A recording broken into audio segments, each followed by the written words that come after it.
Hello, റീപ്പസ് കിച്ചന്റെ പുതിയൊരു വീഡിയോയിലേക്ക് എല്ലാവർക്കും സ്വാഗതം. ഇന്ന് ഞാൻ എത്തിയിരിക്കുന്നത് നല്ലൊരു ഗ്രീൻ പീനട്ട് ചട്നീന്റെ റെസിപ്പിയുമായിട്ടാണ്. ദോശയ്ക്കും ഇഡ്ലിക്കും എല്ലാം കൂട്ടി കഴിക്കാൻ പറ്റിയ നല്ലൊരു സൈഡ് ഡിഷാണ്.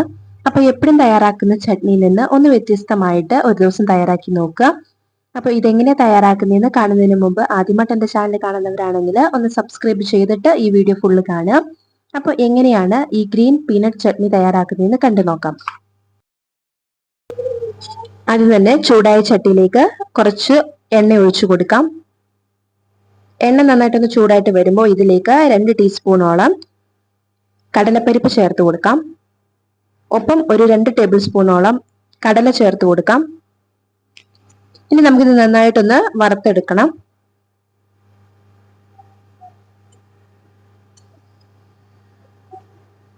ഏകദേശം നന്നായിട്ടൊന്ന് മൊരിഞ്ഞു വരുമ്പോൾ ഇതിലേക്ക് ഒരു 3 ചെറിയുള്ളി ചേർത്ത് കൊടുക്കുന്നുണ്ട്. ഒപ്പം ഒരു 2 വെളുത്തുള്ളിയാണ് ചേർത്ത് കൊടുക്കുന്നത്.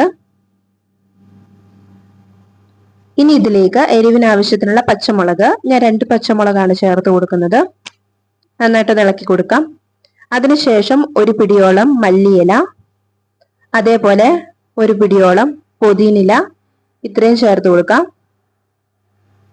നമുക്ക് നന്നായിട്ട് ഇതൊന്ന് വഴറ്റിയെടുക്കണം. ഇനി ഇതിലേക്ക് ആവശ്യത്തിനുള്ള ഉപ്പും കൂടി ചേർത്ത് ഈ മല്ലിയിലയും പുതിനയിലയും നന്നായിട്ടൊന്ന് വഴന്നു വരുന്നത് വരെ നമുക്ക് വഴറ്റിയെടുക്കാം.